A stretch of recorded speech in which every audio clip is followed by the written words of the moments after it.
It's time to study your emotions. You have to practice your emotions when they're not necessary, so that when they become necessary, you can say, no, right now I don't need you. You have to learn how to control your basics.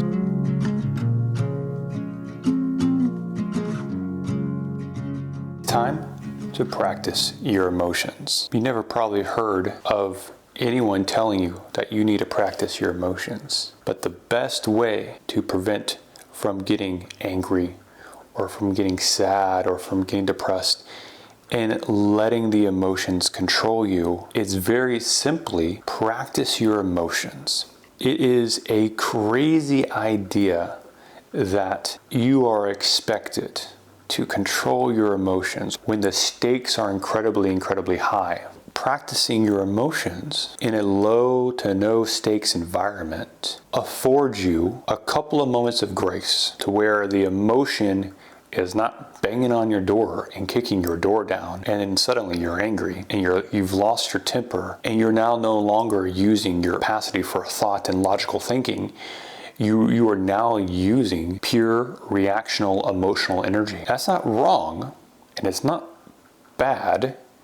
It's just not optimal if you want to achieve a great outcome, right? So practicing your emotions is very important for us spiritual beings to take upon ourselves, and especially in the beginning. Before you start shooting to astral project, lucid dreaming, clairvoyance, or remote viewing, you have to learn how to control your basics. And as a spirit, if you can't control your emotional energy, it's going to be that much harder to control your spiritual energy. So the goal here is to get acquainted with our emotions.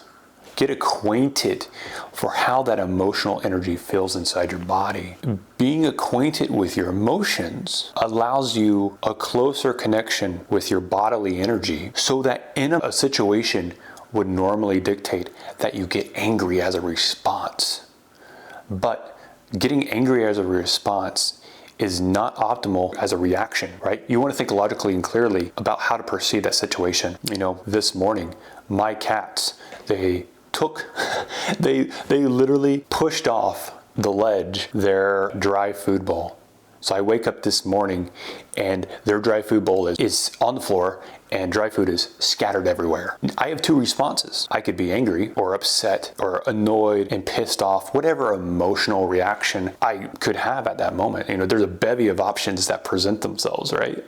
And I could go through a whole range of them pretty quickly if I wanted to. Or I could say, hold up, pause. None of you present a clear way forward that resolves whatever the issue is optimally. It doesn't help me or anyone else to be angry or annoyed or anything. None of those emotions present a benefit to me to resolve the problem without hurting myself. Because all those negative emotions that are reactionary in nature, they don't help me maintain a peace. They don't help me maintain a presence of mind where I'm logical and I'm thinking and I'm in the moment. So this morning when I woke up and I saw this happen, I felt the emotions because they wanted to come knocking. I felt that they wanted to come and be annoyed or be angry. But you know what? I just allowed them to pass and I went and cleaned up the dry food. No emotions for me. No, I laughed. I called the cats silly, but I wasn't angry at the cats.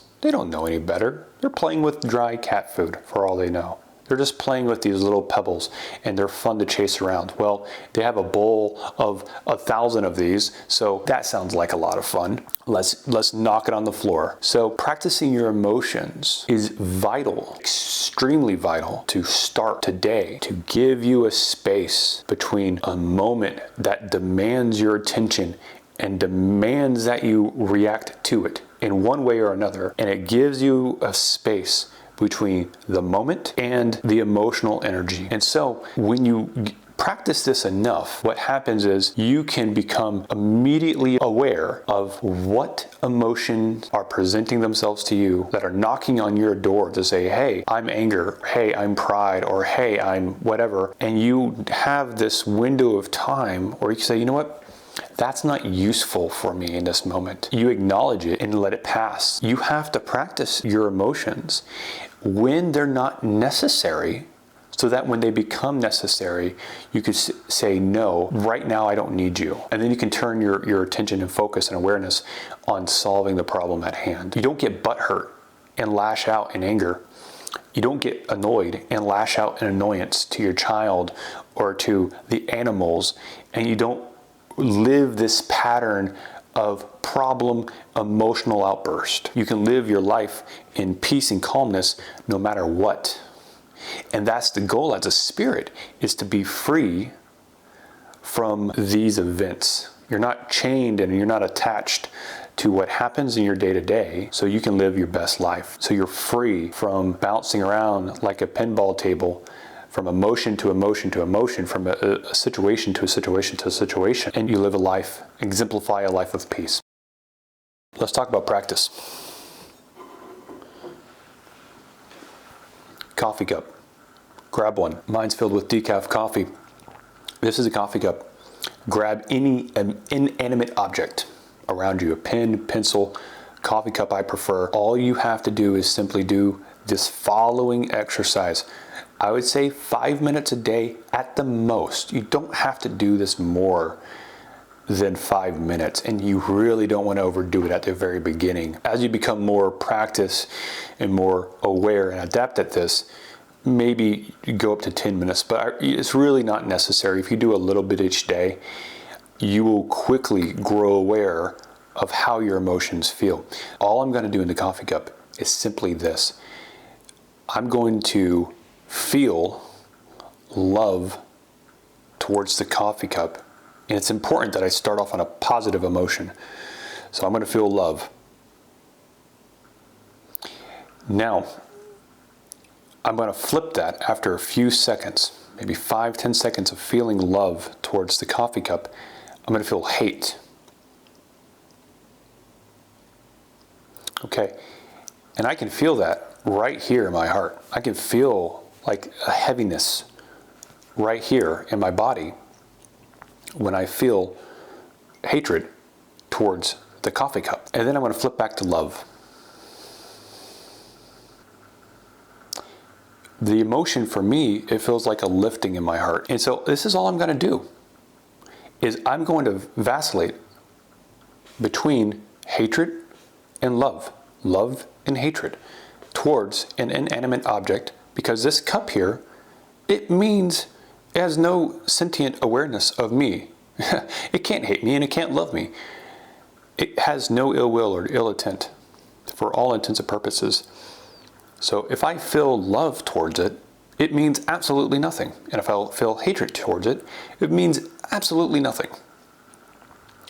But what it does allow me to do is it allows me to experience that emotion in a no-stakes environment. There is no risk for me to hate this coffee cup.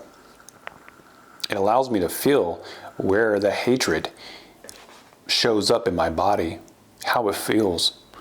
And so I'm training myself to be aware of what emotion feels like. Go through a few positive and their polar opposite negative emotions, and I'm going to practice going back and forth for, I would say, up to 10 seconds each emotion towards the inanimate object. My recommendation, if you're journaling, is for that day, write out the emotions that you practice: love, hatred, annoyance, acceptance, or etc. Write out each emotions you practice and write down what they felt like and where you felt them at. Anger felt heaviness in my heart. Happiness felt like a lifting effect in my face for whatever reason. But whatever the case is, you need to tune yourself into what that feels like. Practice this at least once a day for no more than 5 minutes. It's a low commitment, high return on your investment to get used to what your emotions feel like. This is just a beginner drill, but I guarantee you that this will pay dividends. Tips and tricks. Tip number 1, definitely start off with a positive emotion. We are so primed and so conditioned to feel negative emotions that if you start off with a negative emotion, that you might find it harder to experience the opposite and positive emotion. So if you start off feeling hatred versus love, you will find it difficult, or you might experience some difficulty experiencing the love emotion when it's time to switch over. That's why you attune yourself first to the positive emotion, because that's where you want to live, and then flip over to the negative emotion. And what you'll experience, well, I don't know what you'll experience, but for me, in the beginning, I noticed it a little bit harder when I was experiencing a negative emotion, a little bit harder to get back over to the positive, right? There was a lag for me, a couple of seconds lag before I can feel the positive emotion present itself. However, after time, it became a little bit easier to go back and forth, back and forth, and back and forth. Now, it's pretty easy for me to vacillate between the two opposing emotions, and that's a good place where you want to be. So in the very beginning, when you're practicing this, tip number 2, try a little bit each day. Now, as you get more well-versed with what your emotions feel like, you can then kind of pull that back to several times a week. You don't have to do it so often, but it's good to maintain this as a practice, at least weekly, as you know, once you become more and more, aware of what your emotions feel like, especially in the beginning. Tip number 3. Don't do this too long. In the very beginning, it's just like anything else. When you're working out or when you're running, you don't want to overdo it in the very beginning. Don't burn yourself out. This is energy intensive. This does require you to use your energy. And you don't want to burn yourself out or wear yourself thin in the very beginning, because you probably won't commit to the practice if it's too much of a burden in the very beginning. So just keep it simple, keep it short, practice one emotion one day, practice another set of emotions, another pair of emotions the next day, so on and so forth. So by the time the week is over, you've gone through 7 pairs, okay? Warning, do not, I mean, this is as serious as a warning as I can get.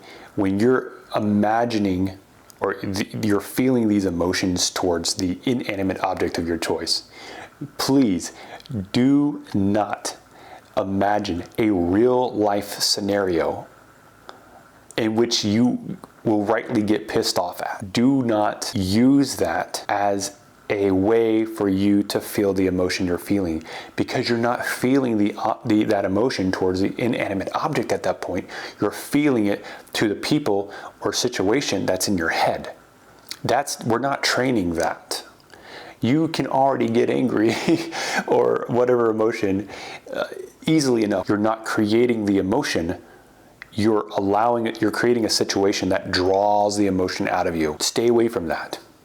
I highly, highly, highly recommend that. We want to be creating that emotion ourselves willingly towards an object that has no bearing upon us. Okay? So that's my last tip for you. Leave a like, a comment, subscribe for more of these things. I have plenty more practices and practical tips for you in the future. Even in a more advanced version of this one. Do let me know if you do practice this. I would love to read your comments and your experience, and I would love to interact with you in the comments section. So thank you so very much for tuning in. I'll catch you next time.